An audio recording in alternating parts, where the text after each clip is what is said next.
Hi friend, प्रसाद photography YouTube channel में आपका स्वागत है। और आज हम बात करने जा रहे हैं फूजी X-T4 के। जैसे कि पहले वीडियो में हमने बताया था आपको X-T10 के बारे में, और अब दूसरे वीडियो में हमने आपको बताने जा रहे हैं X-T4 के बारे में, जो बहुत लाइट वेट है। और जैसे कि हम लोग बोलते हैं ना, फुल फ्रेम और जो कि फुल फ्रेम के बजट का कैमरा है ये, जो हमारे बजट में आता है। और इसकी खूबियां के लिए हम आज फिर हमारे साथ आएंगे से टेक्निकल एक्सपर्ट मिस्टर सोहेल। आप आपके आपको बताने के लिए हेलो। हमारे दर्शकों को बताएं आप इसकी खूबियां क्या है। हाँ जी, ज़रूर ज़रूर बताएंगे। थैंक यू फॉर इनवाइट अपने चैनल पे बुलाने के लिए आपका फिर से एक बार धन्यवाद। आज हम लोग स्टार्ट करने वाले हैं XT4 के बारे में डिटेल रिव्यू, क्या है, कैसे है, क्यों बनाया है। तो सबसे पहले आपका कैमरे के बारे में जानना होगा कि मार्केट में कितने तरह के कैमरे आ रहे हैं। जैसे आपने अभी तक जो कैमरा देखा होगा, चाहे वो DSLR हो या मिररलेस हो, उसमें जो कॉमन चीज़ होती है वो है आपका मोड डायल। मोड डायल आपको क्या होता है पहले वो देखिए। मोड डायल में आपको आइडियली जो जनरली आता है वो ऑटो होगा, प्रोग्राम होगा, शटर, अपर्चर एंड मैनुअल। तो ये सारी चीज़ें होती हैं सेटिंग करने के लिए। और उसके बाद आपको दो कमांड डायल्स होते हैं एक नॉर्मल कैमरे में, जिससे आप अपना अपर्चर और शटर को कंट्रोल करते हैं। But in the same sense अगर हम फ्यूजी के कैमरे को दिखाएं, ये X-T4 मॉडल है जिसपे 1855 किट लेंस लगा हुआ है। इसमें आप देखेंगे तो ये टोटली आपको डिफरेंट नज़र आएगा। यहाँ आपको अपर्चर, मैनुअल, शटर, ये सारी चीज़ें सेट करने के लिए कोई मोड डायल नहीं है। तो ये आपको समझना होगा ये काम कैसे करता है। तो उसके लिए आप देखिए कि इसमें अलग से कुछ चीज़ें डेडिकेटेड दे दी गई है। जो पहले अगर किसी ने रील वाला कैमरा अगर किसी ने देखा होगा, फिल्म्स वाले जो कैमरा आते थे, उसके फ्यूजी के कैमरे में भी इसी तरह का डायल्स हुआ करता था, जो आपको शटर स्पीड को कंट्रोल करता था। और एक आपको आईएसओ के लिए तो रील में वैसा कोई आईएसओ का ऑप्शन तो था नहीं। तो बस दो चीज़ों से कैमरा कंट्रोल होता था, एक अपर्चर और दूसरा शटर स्पीड। ये दो चीज़ें होती थी, अपर्चर और शटर स्पीड। बट आप फ्यूजी के कैमरे में अभी भी उन चीज़ों को कंटिन्यू किया है, बट एक चीज़ एक्स्ट्रा है जो डिजिटल, जब आप फिल्म से डिजिटल कैमरे पे आए तो आपको एक चीज मिल गई, आईएसओ। आईएसओ कंट्रोल करने की आज़ादी आपके हाथ में मिल गई, जो फिल्म कैमरे में जो रोल वाले कैमरे होते थे वहां पे ये फीचर्स आपको नहीं मिला करता था। तो जैसे डिजिटल हुआ तो वो भी चीज़ें डिजिटल हो गई। तो यहाँ पे आप देखिए कि इसमें तीन डायल है, शटर का, आईएसओ का, और एक लेंस के ऊपर रिंग है। ये आप देखिए आपका शटर डायल है। इस पे सारे शटल्स के जो नंबर्स होते हैं वो दिए हुए हैं, जैसे 1 सेकेंड, 2 सेकेंड, 4 सेकेंड, 8, 1/15, इस टाइप से आप देखेंगे कि 125 हो, 1/125, 250, इस तरह से आपको शटर के अलग अलग नंबर हैं। कितने स्टॉप आपको बढ़ाना है या घटाना, आप यहाँ से अपना शटर स्पीड सेलेक्ट कर सकते हैं। आइडियली मैं अभी 125 सिलेक्ट कर रहा हूँ। और यहाँ पे एक पुश बटन है जिससे आप लॉक और अनलॉक कर सकते हैं। अगर मुझे 125 पे ही रखना है अपना शटर, मैं चाहता हूँ कि ये फिर चेंज ना हो, तो ये एक बटन है जिसको मैं एक बार टैप करूँगा तो ये देखिए ये लॉक हो गया। अब ये मेरा मूव नहीं करेगा, और फिर जब मैं इसको अनलॉक करूँगा तो ये वापस से मेरा मूव करने लगेगा। सेम यही चीज़ें हैं। अभी मैं 125 पे इसको लॉक कर रहा हूँ। और फिर यहाँ पे आईएसओ है, आईएसओ को भी आप उसी तरह से 160, 200, 400 जितना पे भी चाहें आप लॉक कर सकते हैं। फिर से अनलॉक करना है तो आप अनलॉक कर लीजिए। तो ये हो गया। और यहाँ पे लेंस पे एक रिंग दी हुई है। तो ये रिंग काम कैसे करती है, यहाँ पे 1855 लेंस में एक स्विच है। अगर ये स्विच आपका ए पे है, दैट मीन्स कि आपने अपर्चर को ऑटो सेलेक्ट करके रखा है। ऑटो को सिलेक्ट करके रखा है तो ये आपकी रिंग काम नहीं करेगी, कैमरा अपर्चर को ऑटोमेटिक डिसाइड करेगा अकॉर्डिंग टू सेंस। बट आप चाहते हैं कि आप अपर्चर को मैनुअली कंट्रोल करना चाहते हैं, तो यहाँ पे आप अपर्चर मोड में इसको डालें और इस रिंग को घुमाएं। तो फिर आप जैसे जैसे उसको घुमाएंगे वो 3.5, 5.6, 2.8 जो भी नंबर आप सिलेक्ट करना चाहते हैं वो आप यहाँ से कर सकते हो इजीली। ठीक है। तो अब मैं आपको अब मैं ये बताऊंगा कि ये चीजें इतनी ओपन है, सब कुछ बाहर में दिया हुआ है। तो आपको एक कंफ्यूजन लग रहा होगा कि भाई ये सब बाहर में है, तो हम जो नॉर्मली आपको जो आदत पड़ी हुई है, मतलब ये कह सकते हैं कि आपने अगर चलाया नहीं है फ्यूजी का एक्स टी सीरीज, तो आपको थोड़ा सा पहली बार समझने में कंफ्यूजन हो सकता है। तो मैं अभी आपको लगा के दिखाऊंगा उन सारे मोड्स को। सपोज कि इन मोड को आप समझिए कि ये काम कैसे करते हैं। जैसे शटर प्रायोरिटी मोड है, ये शटर प्रायोरिटी ऑटो मोड है। अब ये चीज मुझे XT4 में करनी है, तो वो हम कैसे करेंगे? तो चलिए, कुछ नहीं करना है, बहुत आसान सा तरीका है। पहले आप समझिए कि शटर प्रायोरिटी मोड में होता क्या है। शटर प्रायोरिटी मोड में हम शटर को सिलेक्ट करते हैं, यानी कि शटर का कमांड मेरे हाथ में होता है कि शटर स्पीड क्या होगी। बट अपर्चर एंड आईएसओ वो कैमरा खुद ब खुद डिसाइड कर लेता है कि इस शटर स्पीड के अकॉर्डिंग कौन सा कितना आईएसओ रखना है और कितना अपर्चर रखना है और उसको बैलेंस करना। तो चलिए, यहाँ पे तो एस मोड दिया हुआ नहीं है, तो कैसे हम उसको डिसाइड करेंगे? तो कुछ नहीं करना है, हम यहाँ पे शटर स्पीड को अनलॉक कर देंगे। ठीक है, अनलॉक करने के बाद इसको घुमाएंगे और जो भी शटर स्पीड चाहिए हम इसको सिलेक्ट कर सकते हैं। बट क्या हो रहा था वहाँ पिछले वाले कैमरे में कि जब मैंने शटर स्पीड को सिलेक्ट किया तो दो चीजें ऑटो हो गई, एक अपर्चर और दूसरा आईएसओ। तो हम उसको भी कर सकते हैं। तो लो जी, मैंने यहाँ पे आईएसओ को डाल दिया ऑटो में, और ये जो मेरा अपर्चर था लेंस का, इसको भी डाल दिया ऑटो में। तो चलिए, ये चीजें आपने जब की, तो अब ये आपका वैसे ही काम करेगा जैसे आप यहाँ पे एस मोड डायल पे शटर प्रायोरिटी मोड में काम करते हैं। अब सिर्फ सिर्फ आपको ओनली अपने शटर को चेंज करना है।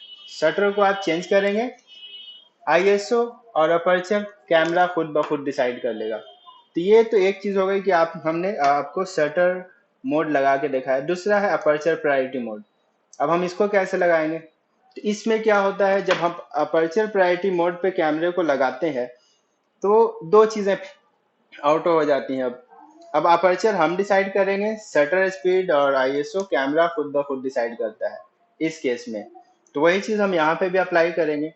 अब हमें क्या करना है कि अपर्चर प्रायोरिटी पे लगाना है, तो हम यहाँ पे शटर स्पीड को ऑटो में डालेंगे।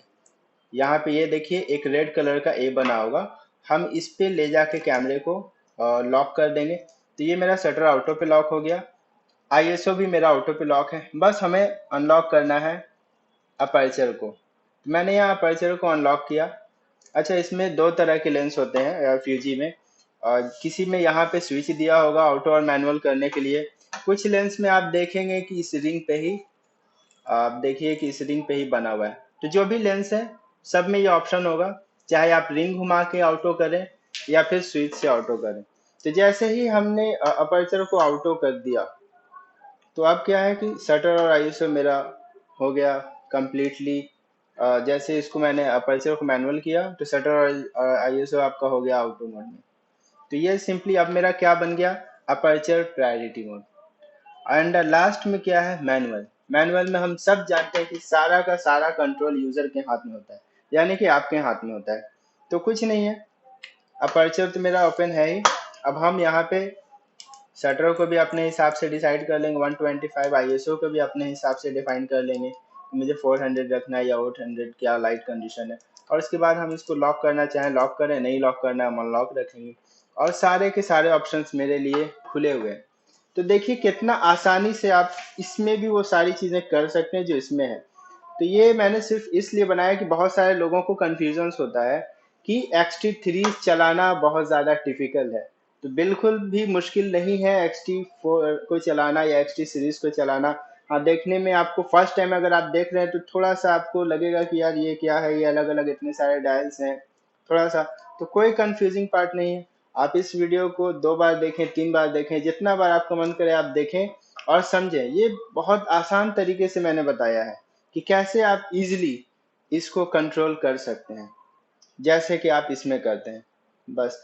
एंड नेक्स्ट क्या है कि अगर आप चाहते हैं कि इसको कस्टमाइज करना, जैसे नॉर्मल कैमरे में क्या होता है, हम यहाँ गए और कमांड डायल से मैं चाहता हूँ कि नहीं, मुझे ये सब चक्के के मतलब यहाँ से नहीं कंट्रोल करना है आईएसओ और अपर्चर। तो आप चाहते हैं यहाँ पे, तो वो रिंग भी अवेलेबल है XT सीरीज में। आपको देखिए दो कमांड डायल भी दिए हुए हैं, यहाँ देखिए ये, और एक पीछे में है। तो आप इन कंट्रोल को इस पे भी ला सकते हैं। तो वो कैसे होगा वो हम आपको नेक्स्ट वीडियो में बताएंगे। तब तक के लिए आप बने रहें हमारे चैनल पे, नवीन जी के प्रसाद फोटोग्राफी इसी चैनल पे। तो इसी तरह की टेक्निकल चीज़ें टाइम टू टाइम हम अपडेट करते रहेंगे आपको। तो आइए। खैर, बहुत हमारे दर्शकों को टाइम देने के लिए आपका बहुत बहुत धन्यवाद। Thank you. और इतना अच्छे से आपने बताया, जो कि इसका ये गैम्बल में भी इतना सुटेबल है कि आपको अदर जो भी अदर ब्रांड जो भी आप यूज करते हैं, अगर ये जैसे कि जो इसमें खूबियां इन्होंने बताया है, इसकी खूबियों वाले कोई भी आप अदर ब्रांड में आप अगर यूज करते हैं तो वो आपको अप्रोक्स 3 लाख 4 लाख रुपए खर्च करने पड़ते हैं। इसमें सिर्फ आपको मात्र इसका अब 1855 के साथ एमआरपी है एमआरपी इस लेंस के साथ आपको 1855 के साथ 1855 के साथ आपको इसका आ जाएगा अप्रोक्स, आप आफ्टर डिस्काउंट अगर हम बात करें तो आप 165 के अराउंड आफ्टर डिस्काउंट मिल जाता है। काफी ऐसे इसका ऐसे एमआरपी आपको मार्केट में 1855 के साथ 184,999, ठीक है। और फिर वो तो किसी स्टोर पे आप जाके आप हाँ, देख सकते हैं। अगर ये आपको अगर 1680 के साथ लेना है 1680 लेंस तो के साथ भी वो अवेलेबल आपको है। 199,999 है एमआरपी है। बट ये फिक्स प्राइस नहीं होती है एमआरपी। हाँ, टाइम टू टाइम फ्यूजी के बहुत अच्छे अच्छे ऑफर्स भी आते रहते हैं। जैसे अभी सितंबर में बहुत ज्यादा ऑफर्स और स्कीम चल रहे हैं, अगर आप इस टाइम में स्विच करते हैं तो काफी अच्छा आपको मिलेगा। और थोड़ा सा हमारे दर्शकों को ये बताएं कि कौन सा गैम्बल इसके लिए सटेबल होगा, जो कि जो उसमें कनेक्ट कर सके। XT4 के लिए अभी जो मार्केट में जो गिम्बल्स आ रहे हैं आप उसमें यूज कर सकते हैं रोनिन SC, DJI का, जायुन का VBL S है। फिर जो भी नए उससे जो भी लेटेस्ट गिम्बल आ रहे हैं वो सारे गिम्बल्स XT4 सपोर्ट करता है। तो गिम्बल्स का कोई ऐसा नहीं है। रोनिन SC, मोजा एयरग्रॉस 2, VBL S और उससे जो भी अपग्रेड गिम्बल है। एक तो लाइट वेट कैमरा है तो सारे गिम्बल पे आराम से सपोर्ट कर जाता है। ये है XT4। सिनेमेटिक फोटोग्राफर के लिए बहुत बेस्ट चीज बहुत अच्छी चीज है, बहुत अच्छी चीज है ये, ठीक है। क्योंकि इसमें काफी ज्यादा फ्रेम्स दिए गए हैं। फुल एचडी में 240 फ्रेम है, जिससे आप अपनी वीडियो को 10 टाइम्स तक स्लो कर सकते हैं। यानी कि जो चीज हो रही है उसको 10 गुना स्लो करना। ये इतना स्लो है कि अगर आप हवा में फूल भी उड़ा रहे हैं, सपोज अगर कुछ वैसा ले रहे हैं, तो वो फूल हवा में एकदम रुका हुआ आएगा, एकदम स्लोली स्लोली मूव करेगा। तो उस टाइप का अगर कोई शॉट है आपको प्री वेडिंग में यूज करना है तो आपके पास एक बहुत अच्छा ऑप्शन है कि कम प्राइस में अंडर 2 लाख में इतना हाई फ्रेम आपको मिल जाता है। 4K का भी 60 फ्रेम दिया हुआ है। तो इन द फ्यूचर अगर आप 4K पे भी प्लान कर रहे हो कि 4K शूट करना है तो वो भी आप कर सकते हैं। 10 बिट पे है और DCI 4K है।